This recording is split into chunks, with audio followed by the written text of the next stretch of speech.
what the blockchain is. Start there. Sure. So the blockchain is the underlying technology that cryptocurrencies run on. It came from a person or group of people, we don't know, it's a pseudonym, Satoshi. It was released as a result, it appears to be a result of the 2008 meltdown in the United States, where they pretty much went bankrupt and just kind of bailed themselves out, printed more money. And I mean, we've known for a long time that the fiat system, the centralized banking system, or the banking cartel, is a bit of a Ponzi scheme. You know, if you're a government, you want money, you go to a private establishment and say, print me $100 million. And they say, sure, you'll owe that back to us at 1%. Interest. Just to make the numbers easy. Yeah. Well, even if the government turned around and handed the money right back to them, they still owe the interest, but the money doesn't exist. How are you going to get the money, right? So that's kind of a fascinating thing. As a result, though, of the meltdown and the blatant disregard for the gross domestic product and the true value of what a currency should be, the U.S. bailed themselves out, pretty much. They said, well, we'll just put this over here in this column. We'll call it a deficit. We'll say we're in debt. Yeah. No big deal. World can go on. Some people obviously said, okay, time to change this. Yeah. So they sat down and they said, well, we'd tried electronic currencies in the past and failed numerous times. And what they ended up producing was an underlying system that would allow for central parties, central control to not exist. So they based it on peer-to-peer networks. They based it on the same technology that ran Napster, the same technology that runs torrents. It's a geographically distributed series of nodes or systems that are connected to the network. They all have to require validation for every transaction that occurs. Okay. The blockchain is in essence just that. It is a distributed ledger system. So if you've ever done any kind of bookkeeping or had to do any kind of bookkeeping, accountants use what's called the double ledger. And that means that if money comes out of one account and goes into another account, it has to show in both places. It has to be a debit from one and a credit to the other. And that's how we balance our books. The main difference is that the ledger system on the blockchain is built so that the current transaction is based off the previous transaction. And as time progresses and transactions are stacked together in this chain, there's no way to change any of the previous transactions without wrecking everything moving forward. So it's very simplistic in its structure and in its design. The point is that because it is geographically distributed, every node on the network has a copy of it. And the longest chain is assumed to be the current chain, so nodes can drop off and pick back up. They just look at where the longest chain is. And that tells them who everybody's working on and what's considered to be authentic. And that's where they continue working. And as long as the number of nodes connected to the system, the majority remain honorable, meaning that they are not under third-party control of any kind and can't be corrupted. The system has a built-in level of trust. You can trust that the system is validating the way that it needs to validate. So that's what blockchain is in a nutshell. It's a geographically distributed ledger system that is what we call immutable or unchangeable. There's no way, we don't have the computational power to go back and change it. And the way they've done that is by integrating what they call proof of work. So something has to be expended. In our case, it's electricity. We have to expend electricity to do processing on cryptographic algorithms. That energy as it's spent is considered the proof of work that it is worth doing. It's what prevents somebody with some rogue node or notion that they're going to manipulate the blockchain in some way from being able to ever catch up with it. The majority of people or the majority of nodes are doing honest work. They're just validating transactions as they come in and building on the chain and building on the chain and building on the chain. Now, what we've seen in the last month is a whole lot of people jump into cryptocurrency. And as a result, the original blockchain, the Bitcoin blockchain, the transaction times are taking longer because there's more transactions.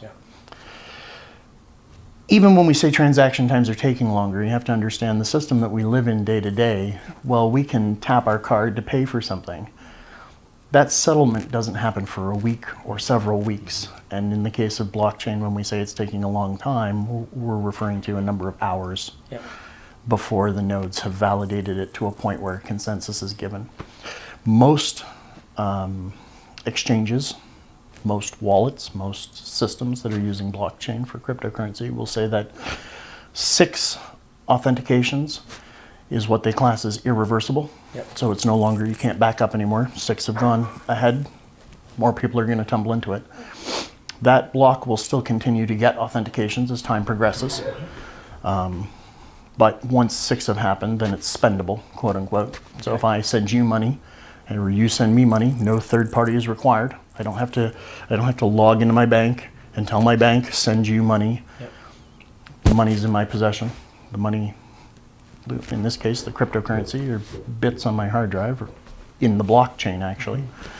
Okay, so I understand that this also may be a problem moving forward in that it's limited to 8 transactions per second or something? So it's in networking. Let's talk about computer networks for a second. Yeah. One of the most inefficient designs to a network, although the most redundant, is called a mesh. Mm-hmm. And that means that every node is connected to every other node. Mm-hmm. So it's inefficient because there's a lot of extra communication that goes on. There's a lot of extra traffic that happens. Yeah. It's redundant because it doesn't matter if one node disappears or 10 nodes disappear. There's always a way to route the information. The ledger system that the blockchain resides on is essentially a mesh network. All of the nodes are connected to all the other nodes, like a torrent system, where I can take a little bit of his ledger and a little bit of his ledger, and they should be identical, and I can validate that they're identical, and I can update my own to make sure that I have an identical copy of it as well. Yeah. So the big O notation, which is what we do to determine efficiency, is that it's exponential in design. The more nodes you have on the network, the more transactions you have on the network, the more processing is required. Yeah. Now what happens is blocks will grow to, you'll have nodes that are trying to figure out, because right now we're still in mining mode. Mm-hmm. One of the unique things about Bitcoin or any cryptocurrency that makes it stand apart from, pretty much everything else, people will say it's like gold. It's not like gold. We don't know how much gold there is on the planet, and we can always dilute gold by mixing in other metals. Mm-hmm. We can't dilute Bitcoin. Mm-hmm.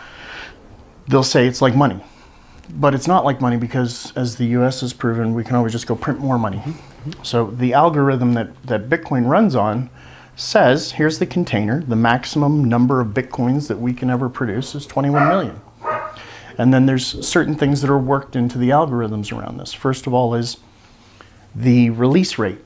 So systems or nodes on the network will compete by computing cryptographic algorithms to produce the next block. And this is mining. This is the mining process. Yeah. And in that process, they will be awarded a series of new coins when the block is established and validated by other nodes. Yeah. The first ones in with the longest chain win those nodes. If too many coins get released too quickly, the complexity of the algorithm goes up to make it harder to process. So right now what we have is a bunch of people who are jumping on the bandwagon. They're like all excited. I mean, I've been telling people about this stuff for 7 years. Yeah. Like, hey man, you gotta check this out. This is kind of cool. You could mine, but it was slow, and people jumped on the mining bandwagon, and the complexity went up, and it got to a point where the solo miner couldn't mine on their CPU, but they could mine on their GPU. And then they couldn't mine on their GPU. They had to go buy an ASIC, or an application-specific integrated circuit. Which I remember when those were becoming rare. People were... They're still rare, and they're expensive because they can get the price for it. But essentially, the asyncs were built so that all they were designed to do was the algorithm specific to the currency. And there's different algorithms for different currencies. Yeah. We'll talk about Bitcoin because it's the most common, and most people have heard of Bitcoin by this point. So in the case of Bitcoin, it uses the SHA-256 algorithm, which means that an async which is a specific computer chip, is designed to crunch that algorithm. Got it. Right? Other algorithms could be script or could be, there's a bunch of different ones. But the GPU miners and the async miners have now reached a point where solo mining is not feasible. The number of miners you would require, the amount of electricity you would need to power these systems would outweigh the profit that you would generate. Now, as Bitcoin climbs, right? Because it's not like this, it's like, right? Yeah. And we're doing this, it's very volatile, but as we shoot up, as it comes over the crest of the 20,000 per coin mark, which it will do, mining becomes profitable again. Okay. Not so much for the individual, but in pools. Yeah. And this is what people have done. So right now, if you wanted to get into mining, you could donate your GPU on a computer to a pool, and if the pool has enough processing power in the peta hashes per second range, so it's we can talk about speeds and processing powers, right? Millions of hashes per second, giga hashes per second, tera hashes per second. We can talk about these. The human mind can't really conceive the speed at which these things happen. Yeah. We're very linear. We live in a world where everything we see is based on 33 frames a second. So to try and understand how fast that processing is above most people. But it's important to understand that the processing power of a pool can exponentially be larger. And if the pool manages to build the longest chain, everybody is credited a percentage of the processing power that they added to the pool. Interesting. Cool. So mining is definitely going to become profitable again to a degree. But there's a bunch of people running around because there's mining pools, and then there's these cloud platforms where you can rent for an hour or for a week or for a month or for a year processing time on these dedicated async miners. Oh, okay.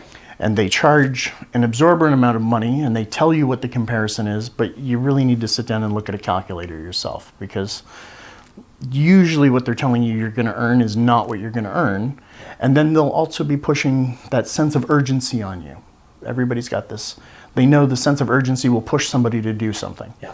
Well, I mean, 16 million coins have already been mined, so there's only 4 million coins left to go. Yeah. Correct. But if too many coins are released too quickly, the complexity goes up, costing more processing power to figure out the puzzles. So it's designed to roll out over time. And the current projection is still that the last Bitcoin won't be mined until 2140. Wow. Throw as much processing power at it as you want. All you're going to do is raise the complexity of the algorithm to make it harder to mine. Yep. And on top of that, after X number of years, it might end up skewed, but originally it was supposed to be every 4 years or every 5 years. I don't remember which. It would go from, so originally it was 25 coins you would get. Now you're getting 12.5 coins, right? Yeah. Then it'll break down to 6.25 coins, et cetera, et cetera, et cetera, for what you're being rewarded. And then people say, well, then miners are useless because they're not going to be used once all the coin is mined, or once we get close to all the coins being mined, people will stop mining. They won't, though, because in the idea of a decentralized currency, you have to pay the person to do the transaction. You have to pay people to validate. So we have transaction costs. If you want to transfer if I want to send you, there will be a small transaction fee. Nothing like what the banks have convinced people is a valid transaction fee. Yeah. If you walk into the bank with American money and say, can I convert this to Canadian, they'll charge you 8%. Yeah. That's I want to call it gross misconduct, but it's the way that our economy has gone, right? Where, well, 8%. Okay, let's put this in perspective. 8% is like 0.0002928% a day. And we've been conditioned to believe that 8% a year is a good return on an investment. Yeah. We've also been conditioned that we should buy GICs, right? For 3%. Oh, well, you can lock your money in for 2 years and we'll give you 3%. What they're not telling you is they're going to make 16% and they're going to give you 3%. Yeah. So people don't understand. Banks aren't in the business to help you make money or get out of debt or anything of the sort. Banks are in the business of making their own money. So banks are frightened at this stage because we don't need them. Yep. We've proven we don't need them. Yeah. We can manage ourselves by building a network like the blockchain Yeah. that has a built-in level of security and trust. Now, the security comes from the fact that it is pseudo-anonymous. Many people confuse this and they say, well, Bitcoin's anonymous. No, Bitcoin is pseudo-anonymous. The blockchain is actually public. So anybody can view the entire blockchain. I can pull out my mobile device out of my pocket and type in your wallet address and see how much Bitcoin you have in your wallet. Okay. I can further use tools that are available to see how those Satoshis got into that wallet. Yeah. Or if you spent them, where they went. So it is very transparent. Yeah. That builds a level of trust Sure. because you can't double spend. There's no way to lie to the ledger and say this hasn't been spent when the transaction says it has been spent. Yeah. And there's no way to show where it got, to not show where it got spent. It's very, very transparent. Yeah. So you would think for my age group, my demographic, we all grew up reading George Orwell's 1984. And I mean, from a government standpoint, man, this is it. They can't track cash, but Yeah. they can sure track this. Yeah. But they can't wrap their heads around it. Most Right? people can't. Most people have a really hard time. Yeah. And I mean, I'm what's the word? I'm graced with the fact that I've been an application developer for many years. And so I've done a lot of coding. Okay, so let's do that. Just break for just a second Sure. and give a little bit of your background, like what My led you to background. this and your Oh. credentials and Mike. just highlights. Well, highlights.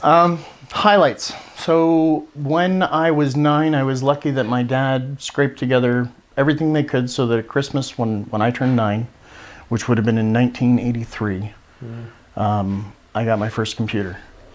And I immediately started programming BASIC. That was, as a 9-year-old kid, robots and computers were it. The deal. In 1983, man, That's awesome. that was what was going on, That's right? so cool. So I started coding. And then I tried taking, in high school, I tried taking a computer class, but I knew more than the teacher did. Wow. So it didn't last very long. Like, I just felt like I was in the wrong room. Yeah. They would explain the basics of something, and I was already teaching myself how to code in assembly language at this point. So anyway, I went through BASIC, and I went through C with the Amigas, and I went through 808.6 assembly when the IBM XT came out, just as kind of a hobby thing on the side. And when I decided that I needed to go to college, I had been doing networking and programming for a couple of businesses in the Durham region here. And one of them went through the ISO 9002 certification. Yeah. And I had been their computer guy for a couple of years already. I was about 19, 20, 21, in that range. And they went through the ISO 9002 process and told me that they needed a copy of my diploma for my file as per their policy. And I laughed at them and said, I'm self-taught. I don't have any pieces of paper. And so they were like, well, we can't keep you. And I just thought that was the craziest thing ever. Right. So I ended up going to college. I went to CDI College of Business and Technology, which at the time was the place to go if you wanted to be a programmer. That was the place you went. And I found that my market research was actually, I walked up King Street and stopped in every place that had any, this is in like 1996. I stopped in any place that had anything to do with computers, from EDS to little computer shops to just everywhere, and asked them, what colleges do you hire your graduates from? Yeah. And hands down, it was CDI. So I walked up to CDI, and at this point, I had a beard and long hair, and I'm a barefoot dude, so I was wearing a pair of sandals, and I walked in, and I'm like, I want to sign up for your program. They're like, whoa, you got to do this test. So they give me this test. They're like, you have 2 hours, and I did the test in like 20 minutes, and I'd gone over it like 3 times. Yeah. And I came out, and they're like, are you stuck? I'm like, no, I'm done. Yeah. Did you give me the whole thing? Yeah. I didn't know what was going on. Right. So I was like, so I want to talk to you about this. And they're like, well, we've got to grade it and we'll get back to you. They really just brushed me off. Yeah. Really brushed me off. But by the time I got back home, I had a message on my answering machine. We used to have these things called answering machines. I'm showing my age. I had a message on my answering machine that said, Mr. French, we would be so delighted to have you. And apparently I had scored really, really well on their their entrance test. So I went and I signed up for the programmer analyst diploma, and I ended up, it was a 2-year program, and I actually ended up completing not only it, but also their network administration diploma in the same time. And I piloted a bunch of their courses, and I was a tutor. I'm a bit of an overachiever. Yeah, I don't sleep a lot. You know, I never bought into the whole 8 hours of sleep thing. So, and it was a passion. So I was really just following my passion, following my bliss, following, right? So I graduated summa cum laude, so with the highest honors that the college has to offer.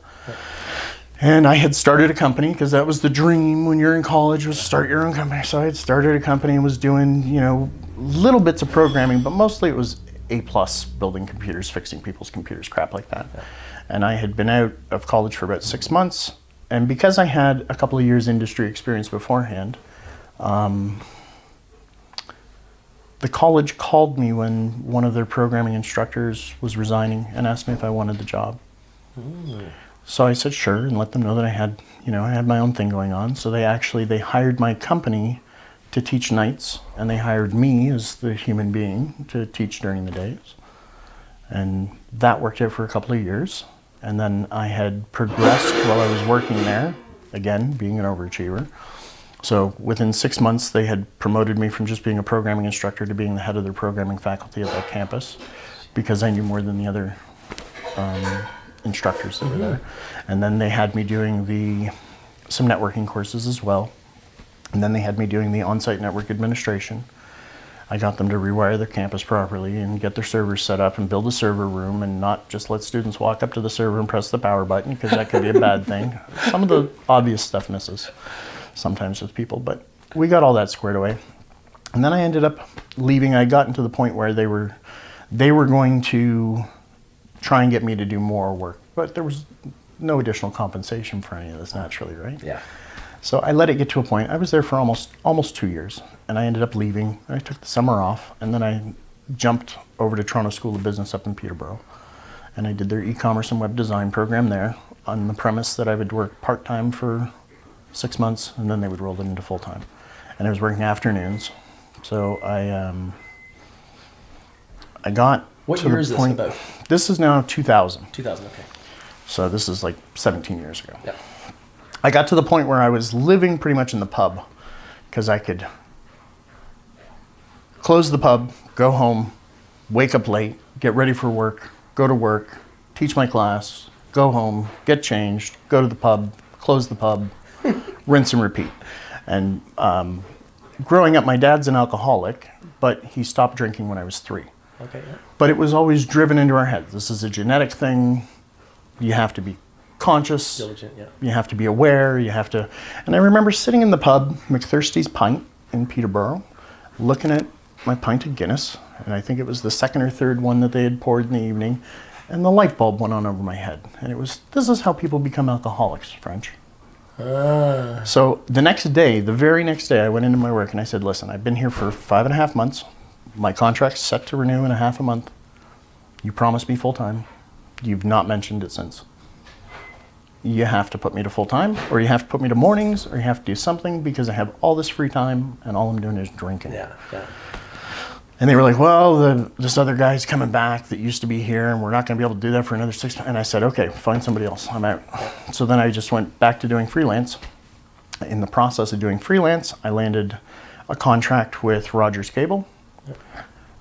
This is at the time that the Excite network, I don't know how many people remember At Home. Yeah. So the At Home was the moniker of Excite. Excite had filed for Chapter 11. They were going tits up. Yeah. The technical term is financial restructuring. I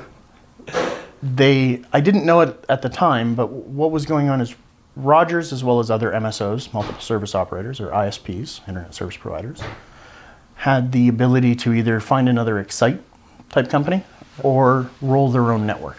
Okay.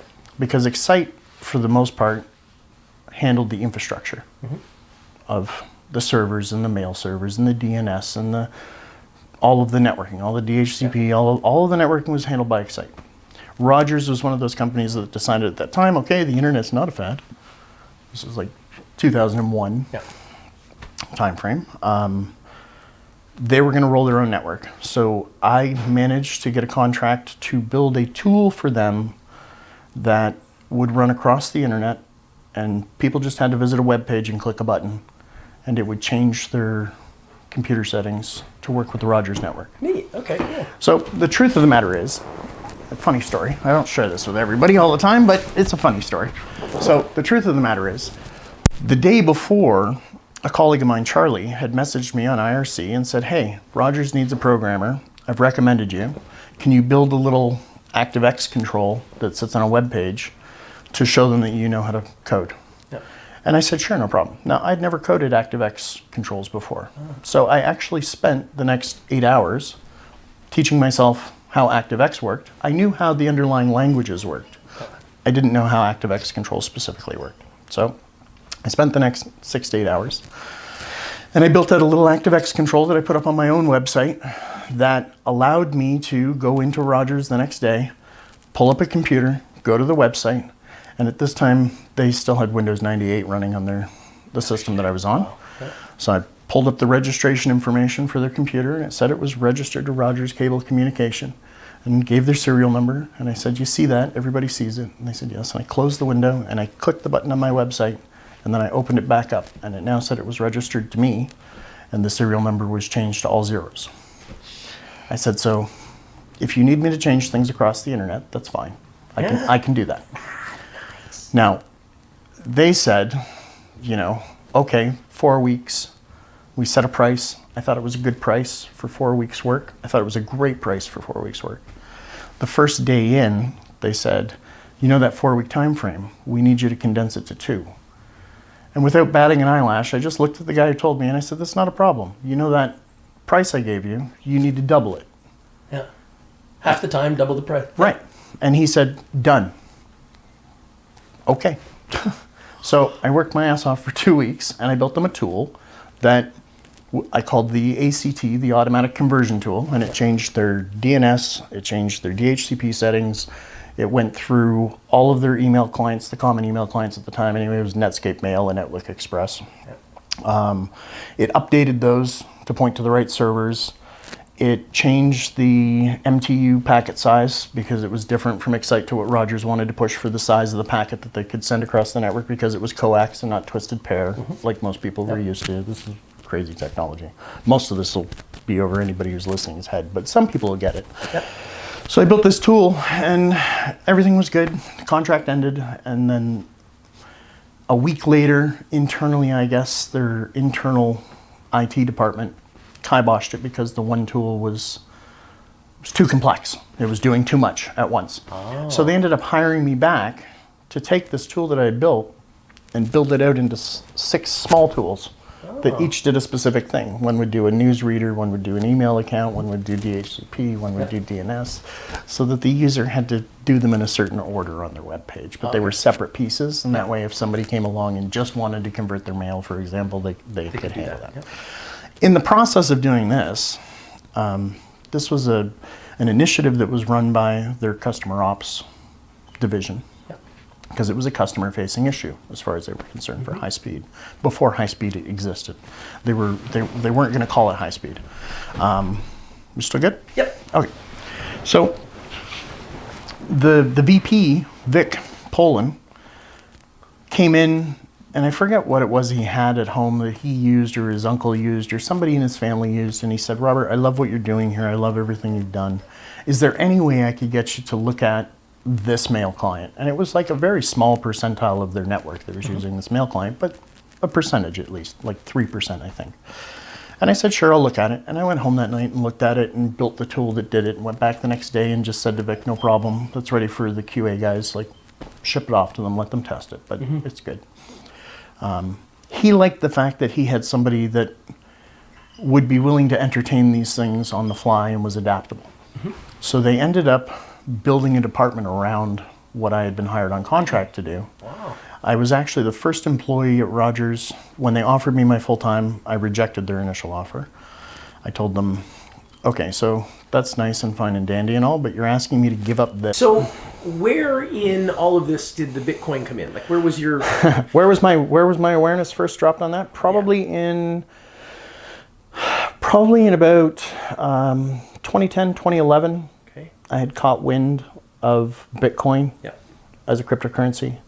I didn't understand the blockchain at that point, but I was all for anything that was going to be decentralized, allow peer-to-peer transactions to take place, and that was mineable. Now, the funny thing is, I started mining in 2011. I think I mined for about 6 months.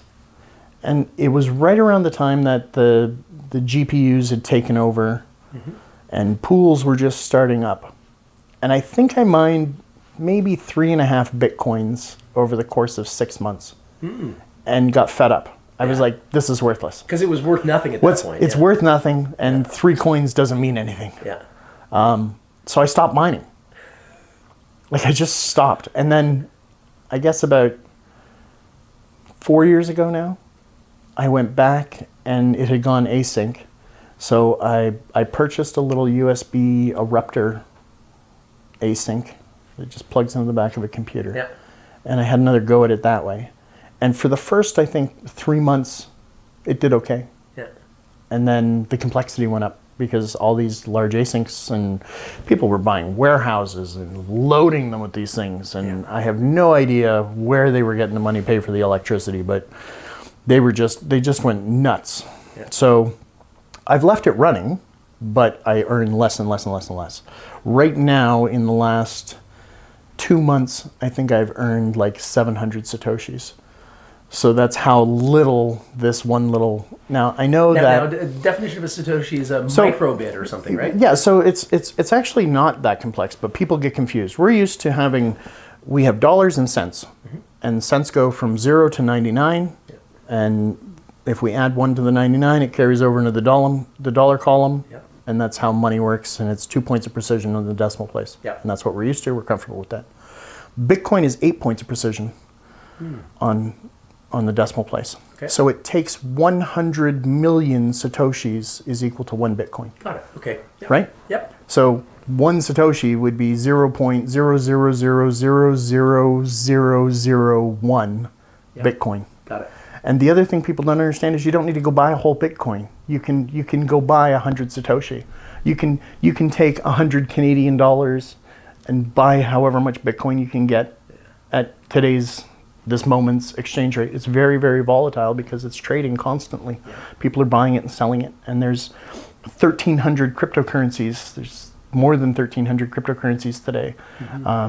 Certain countries like China have stepped in and said, okay, ICOs, initial coin offerings, like an IPO, would be for a company when they go public. An ICO is where they convince people to invest and give them money, and they start a coin and they mine a certain amount of the coin to hold and to pay back the original shareholders. Some countries like China have said no, because there's a natural inclination once people get involved.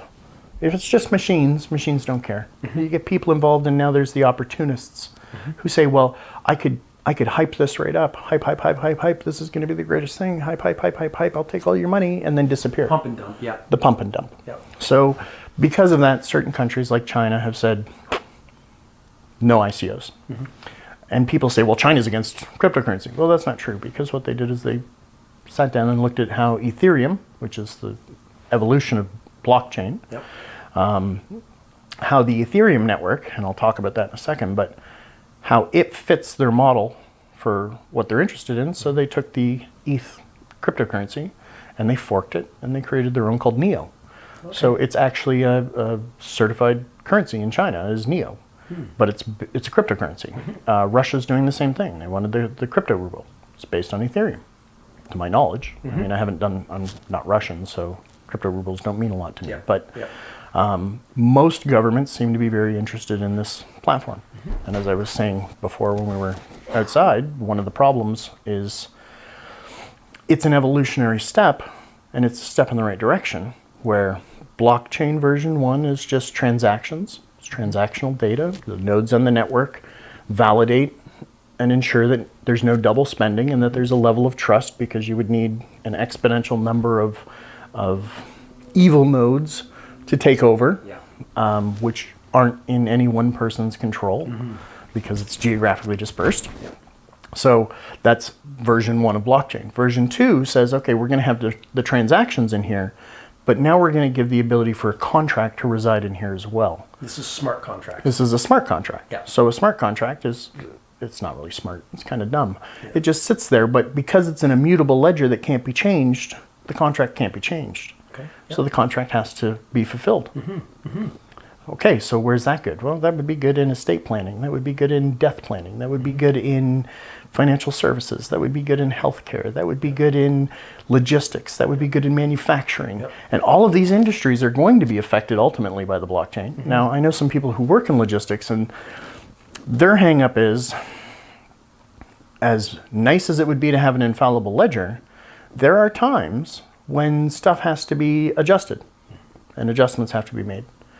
And a lot of the time that happens on the down low. Oh, well, we said that we were going to deliver 20 skids of X product, but really we had 19. So we put 19 on and we just scribbled on a piece of paper. And that works for them. Yep. But that wouldn't work in a transparent system just by trying to overlay it. Yep. So there's a considerable amount of work and effort that has to be done to actually look at all of the things that blockchain could do for the world and say, well, we're not really doing it the way we're supposed to be in the first place, because we're blurry around the edges. Yep. We're willing to bend the rules a little bit more than a computer system is going to let us, especially one that once we've said these are the rules, those are the rules, man. Rules. Yeah.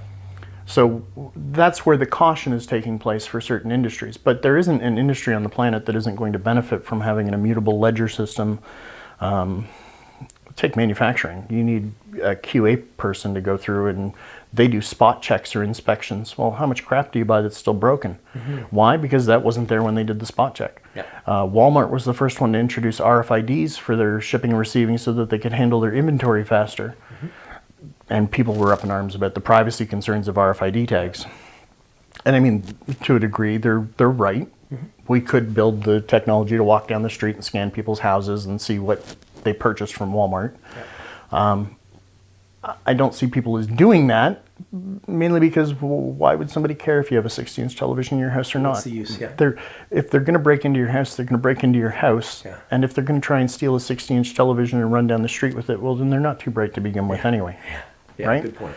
So blockchain has the ability to manage, in the case of logistics or shipping, receiving, the fact that, yes, it did depart at this time. Yes, it did arrive at this time. You could have the trucks and the way stations as they traverse along and they pull over for the inspection station. All of that information could go in the blockchain.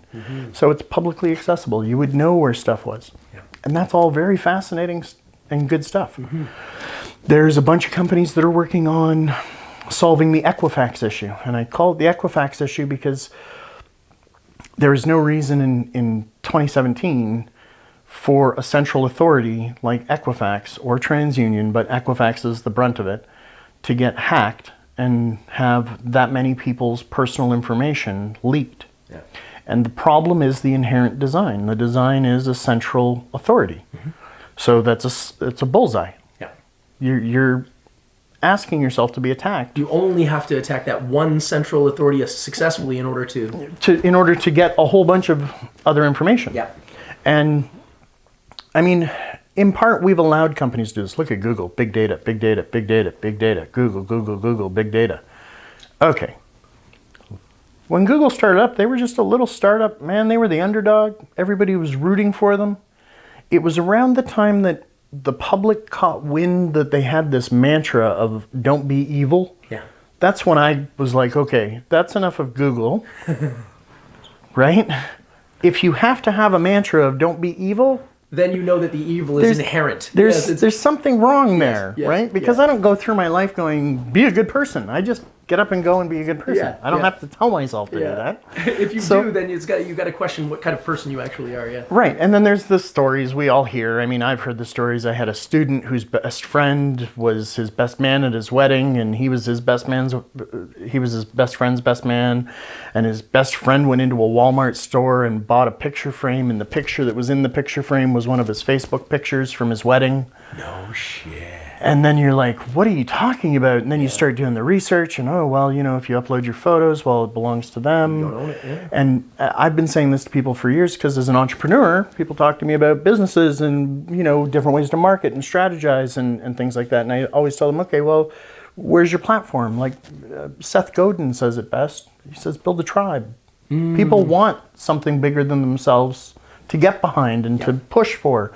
And if you resonate with the people, then they will become raving fans. Don't use Facebook. Those aren't your clients. Those are Facebook's clients. Yeah. Don't use Twitter. Those are vanity metrics. I mean, it's good to say, oh, well, I've got 1,000 followers, I got 10,000 followers, I got 100,000 followers, whatever the value is. Sure, you have a lot of people that have signed up because there was something there. Yeah. But that's still Twitter's contact, not your contact. And there, as a developer, you're not allowed to take those contacts. You're not allowed to do anything with those contacts. So I always tell people, well, start a mailing list. As simple as that sounds. Yeah. Get a newsletter, a subscription-based system where people in Canada, we have an anti-spam legislation. They must opt in. They cannot opt out. You can't have the little tick box checked for them. You're in unless you. That's not permitted here. You have to actually select an unselected checkbox and say, yes, I want this. That's now your customer. Yeah. That's now your eyeball. That's now your tribe that you're building. That's the best way to build a tribe. Plain and simple. Excellent. Yeah. Right? And then follow up with them. Build an autoresponder. Says, hey, thanks for signing up. If you want to be smart about it, engage them in the autoresponder. Have people hit reply to the autoresponder. Because the second somebody hits reply in their mail client, it's no longer ever going to be marked as spam. It's now a conversation. Ah, okay. Got it. So if you can engage somebody after they've signed up for something, that means 6 months from now when I send you the next email, because I'm not emailing you every month, Yeah. it's not going to go into your junk mail because I've managed to get you to engage. And that means you should be offering something of true value, right? People don't get this. Wild, eh? It's really funny. So the same people that don't understand this value are the same people that are pushing the pump and dumps and the scams and they're just trying to make a buck. Yeah. In the case of cryptocurrency, this is a long game, boys and girls. Yeah. Go buy some Bitcoin, sit on it. Yeah. Don't spend it. Yeah. Come back to me in 10 years and tell me that was a bad idea. Go ahead, because it's not, and this is the problem right now is you've got everybody and their uncle coming out of the woodwork going, oh, Bitcoin, Bitcoin, Bitcoin, blah, blah, blah, hurry up, it's all going to get mined. Okay, in 2140 it'll all be mined. Yeah. Stop trying to make it go faster. All you're doing is making everybody's work harder as everybody else piles into the system and you're slowing transaction times down terribly. Okay, so that begs the question then. If mining isn't necessarily the place to be, especially as an individual, but you want to get involved in this, I think there's two steps here. Number one, we have to understand it to the extent, which I'm hoping to explore with you, understand it to the extent whereby you can make an educated decision, because you don't want to just get in because a bunch of other people are getting in. Right. And then second of all, how do we create value through the system? How is value created, stored? Like, where does somebody go if they want to be part of this, but create value within the system? What makes gold valuable? The perception of the value of gold. Right. What makes Bitcoin valuable? Okay. The fact that it is a truly limited amount. Like we said earlier, or like I was saying earlier, gold can be diluted. I can add non-precious metals to it, to dilute it, to spread it out, to make more of it. At a lower quality, that's why we have 14 karat and 10 karat and all the way down the food chain. But it's still diluted, right? Bitcoin, by its design, will never have more than 21 million coins produced. Which, because of the lack of supply, inherently means that the demand... There's a scarcity model built into it. Yes. And then on top of that, the fact that it's a controlled rollout. If we roll out too much too quickly, the complexity goes up to slow it down, all on its own. Yeah.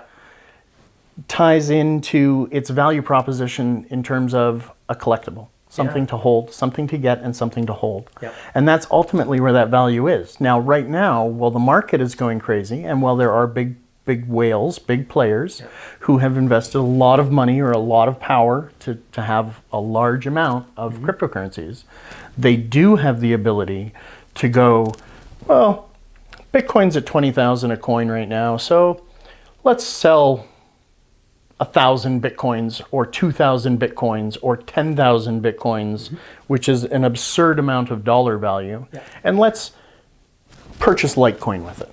And Litecoin is another one of these alt currencies that's based off Bitcoin. It's very similar. It's 21 million or 28 million in total currency. It was designed with a larger blockchain size, so instead of having a 1 meg block, it has a 4 meg block, which means that transactions can happen faster and more of them can occur before the network will slow.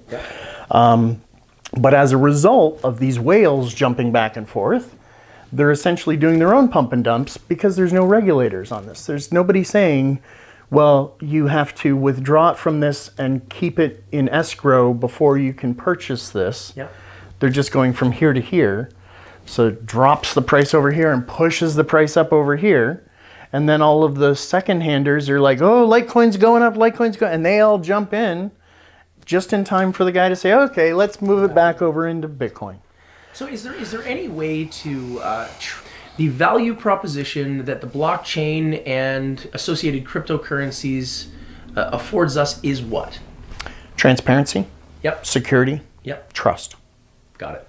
Right? Those three key values are what's driving people on a Simon Sinek level. Okay, so let's talk about each one. Let's break it down just shortly. Sure. So that we. So in the case of security, well, it's cryptography is being used, and it's public-private keys. So it's using what's called PKI, right? So that's public key infrastructure. Okay. The PKI system is an asymmetrical cryptography, which means there's two keys. I produce two keys. I produce a private key and a public key. The private key I use to sign all of my messages. Let's take this back 10 years. So for email, as an example, I could produce public-private keys. I could give the world my public key, and now I could write a message and encrypt it using my private key and send it to you. And anybody could get the public key. So anybody could decode the message and see the message. That wasn't the point of the cryptography. The point of the cryptography was to replicate what we used to do 200, 500, 600, 800 years ago, which was we would handwrite a letter, we would put it in an envelope, we would pour some wax on it, and we would stamp our house seal into the back of it, thus validating that it came from me. Public-private keys are designed to ensure the recipient that the sender is authentically the sender. Got it. Because nobody else has that private key. Nobody else can encrypt the message and send it to them. Even though anybody could open it and read it if they had access to the public key, nobody can forge the message. Pretend that it's somebody else. Right, because the public key wouldn't open it in that case. Okay, so in the case of blockchain, what we do is we set up a wallet. And a wallet is nothing more than a software hash or an address that is tied to a public-private key. Okay. Nobody needs my public key. They can look at the address and determine what's gone into it, what's gone out of it, and what the value, the current balance is within that address. The only person that can send information out of it is the holder of the private key. He's the only one that has the authority to sign the message to say, I'm validating this as I'm sending you money. And then once I've sent money out of a wallet, now its public key has to be available for the recipient to be able to validate that it was in fact the owner of the. So that's how the transactions work. Interesting. At a very simplistic level. So we have that trust. We have that trust system built in. And because we're using cryptography, it's secure. You can't, you could try to crack the public-private key system, but a 256-bit key is going to take you longer than you're going to be alive at today's computing power. Okay. Now, quantum computing is another big push, but let's be real. If quantum computing becomes a reality, we have many bigger problems than how the blockchain is going to respond to it. If we're sending questions out into multiple dimensions to have the result come back for us, there's bigger things going on. I don't think cryptocurrency is going to be the be-all and the end-all of that conversation. So that's a little bit bigger of a conversation. It's a completely different quantum. Some research into that quantum it's mind-boggling, and the stuff they've accomplished is mind-boggling, and the direction they're going. Microsoft just earlier this week, pushed out a dev kit for developers to start playing with designing things for a quantum system. Even though we don't have a functioning quantum, we've got snippets of quantum. They've made a quantum phone call, which is fascinating and mind-boggling and hurts to think about, like how we've entwined these and we've separated them, and if I change this one, that one changes, even though they don't know about each other. Affected And distance. yeah, like through satellite phone call. So we're moving in that direction. Until that happens, though, we don't have the processing to break the encryption standards that we have. Okay, got it. And the encryption standards, for all intensive purposes, are secure. Okay. We can, right? It's more secure than the lock on the front of your house. The lock on the front of your house is designed to provide you with a sense of security and relief to know that if you left the house and locked the door, that nobody's going to walk through the door. Yeah. Meanwhile, if somebody really wanted in your house, they're going to find a way one way or the other. Yeah. Right? Yeah. Now, in the case of blockchain, unless you have a private key, so then it becomes about, what about all these hacks I hear about? Well, the reason those things are getting hacked, people are getting hacked, is to get their private keys so that the transfer can happen despite the person wanting it to happen. Yeah. Right? Yeah. Yeah. And this is where you see things that are back and forth. Now, in the case of Tether, I'm up in the air about Tether. What is Tether?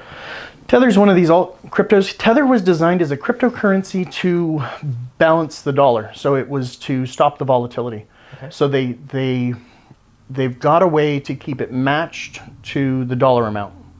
Okay.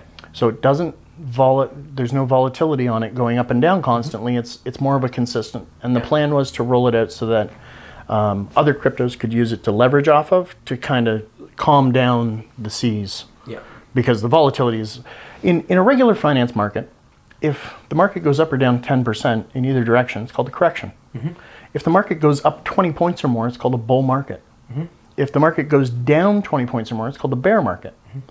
In Bitcoin, you can watch it go up 40% and back down 30% in a matter of 15 minutes.